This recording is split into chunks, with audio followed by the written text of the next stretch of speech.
هرشي دوکې مکو دا قسم شکایت کوي دوکا دی وکړو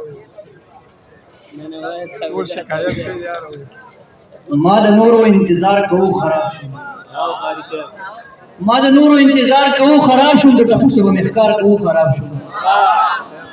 ما د نورو انتظار کوو خراب شو د ټپو سره مخکار کوو خراب شو زه د عمل په سوچو ته ملکورا ما مزل په دغه لار کوو خراب شو زه د عمل په سوچو ته ملکورا ما مزل په دغه لار کوو خراب شو ما نه هیرو چې د دې مرغۍ بچشتا ما نه هیرو چې د دې مرغۍ بچشتا ازاري شو ما ښکار کوو خراب شو غزل ورته وایم خبرې خو نه هېرې شوې وایي چې د پښتنو قاتله کار څنګه دی لږ داد ورکوئ هسې کیسه ده یاره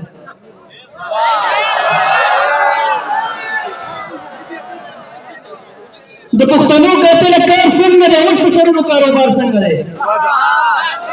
د پښتنو قاتله کار څنګه دی اوس د سرونو کاروبار څنګه دی اندام پسو د وینه څو روپۍ کوي څه اندازه شته بازار څنګه دی اندام په سود امینه 100 روپۍ کوي څه اندازه شته بازار څنګه دی یو فن کې څو ګټه نظر مې پوي کا بازار کې څنګه دی پلار څنګه دی یو فن کې څو ګټه نظر مې پوي کا بازار کې څنګه دی پلار څنګه دی 10 ورځانه دی پدی پوهیږم په تبرګي چاړه گزار څنګه دی 10 ورځانه دی پدی پوهیږم په تبرګي چاړه گزار څنګه دی د صدیقینا به مسعود خبر کی وو په سړکی باندې بیمار څنګه دی غزل دی چې ما دي په مخ باندې خوړلې پوره سل سپېړې ما دي په مخ باندې خوړلې پوره سل سپېړې څوک په کس لګیا د چای په توکل سپېړې چې لیوانه نه شم نو دا چا دعا وګوري ګډې نو ما باندې شروع مکمل سپېړې او دا د سلورو کو ته چاپ چې خو ځه ښکاری دا چاپ جوړ کړي هغه سلو کې اول سپېړې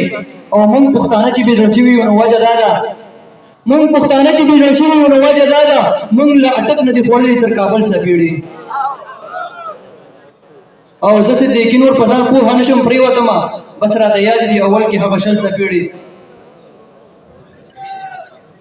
وایي چې خرڅېږي ښار ځان دي پښتانه په 2 روپۍ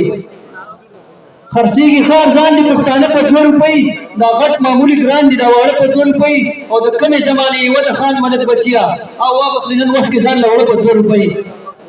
د کمې زمانې ول خان ملک بچیا هوا وخت نن وخت کې ځان له وړه په 2 روپۍ